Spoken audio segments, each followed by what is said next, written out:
వీధి కుక్కలు రెచ్చిపోతున్నాయి. గుంపులు గుంపులుగా వస్తున్న వీధి కుక్కలు మనుషుల వెంట పడుతున్నాయి. వెంట పడడమే కాదు, ఒక్కోసారి పీక్కు తింటున్నాయి. తాజాగా కరీంనగర్లో ఓ వీధి కుక్క రెచ్చిపోయింది. విద్యానగర్లో ఇంటి బయట ఆడుకుంటున్న బాలుడిపై దాడి చేసింది. ఈ ఘటనలో బాలుడికి తీవ్ర గాయాలయ్యాయి. మరింత సమాచారం మా ప్రతినిధి రమణ అందిస్తారు. రమణ, మనం ఘటన విజువల్స్ చూస్తున్నాం. బాలుడిపై ఏకంగా కుక్క దాడి చేయడం, అలాగే వాళ్ళ తల్లిదండ్రులు అక్కడ ఉండడంతో వెంటనే వచ్చి దాన్ని తరిమేయడంతో పెద్ద ప్రమాదం తప్పిందని మనం చూస్తూ ఉన్నాం. సో ఇలాంటి ఘటనల పట్ల అధికారులు ఏమంటున్నారు, చర్యలు ఏం తీసుకుంటున్నారు? సిద్ధు, అంటే మనం ఉమ్మడి కరీంనగర్ జిల్లా వ్యాప్తంగా కూడా చూస్తే గత కొద్ది రోజులుగా ఈ పెంపుడు కుక్కల బాధతో పాటుగా ముఖ్యంగా వీధి కుక్కల బాధ అనేది పెద్ద ఎత్తున పెరిగింది. ఎందుకంటే ముఖ్యంగా వీధి కుక్కలు ఆ వన్యమృగాల్లాగా రెచ్చిపోతుండడంతో వీధుల్లోకి రావడానికి కూడా బెంబెలెత్తే పరిస్థితి అయితే మనకు కనిపిస్తుంది.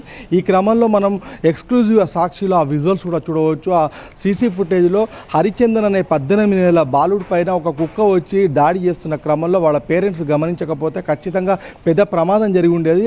అతన్ని వెంటనే ప్రభుత్వ ఆసుపత్రికి తరలించారు. ఇలాంటి ఘటనే కొద్ది రోజుల క్రితం మనకు బీర్పూర్లో కనిపించింది. అక్కడ కూడా సీసీ ఫుటేజ్ కూడా ఇట్లాంటిది రికార్డ్ అయింది.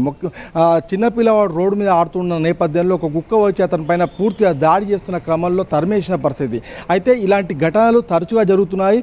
ఈరోజు కూడా మనం ఇటు కరీంనగర్తో పాటుగా అటు పెద్దపల్లి జిల్లాలో ఒకసారి పరిశీలిస్తే పెద్దపల్లి మండలం భోజనపేటలో ఒక పెంపుడు కోళ్లపైన 20 కోళ్లపైన కుక్కలు దాడి చేయడంతో దాదాపు 10 కోళ్లు మృత్యువాత పడ్డ పరిస్థితి.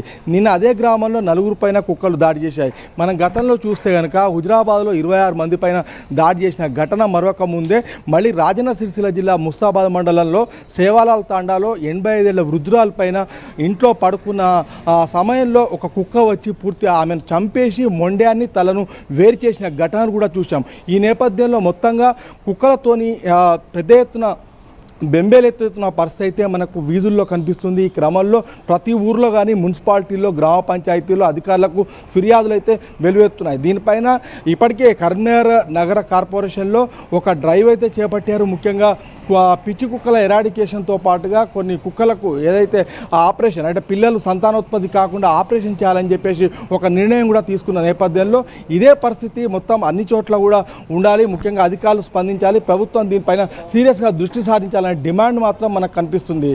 సిద్ధు. ఓకే రమణ.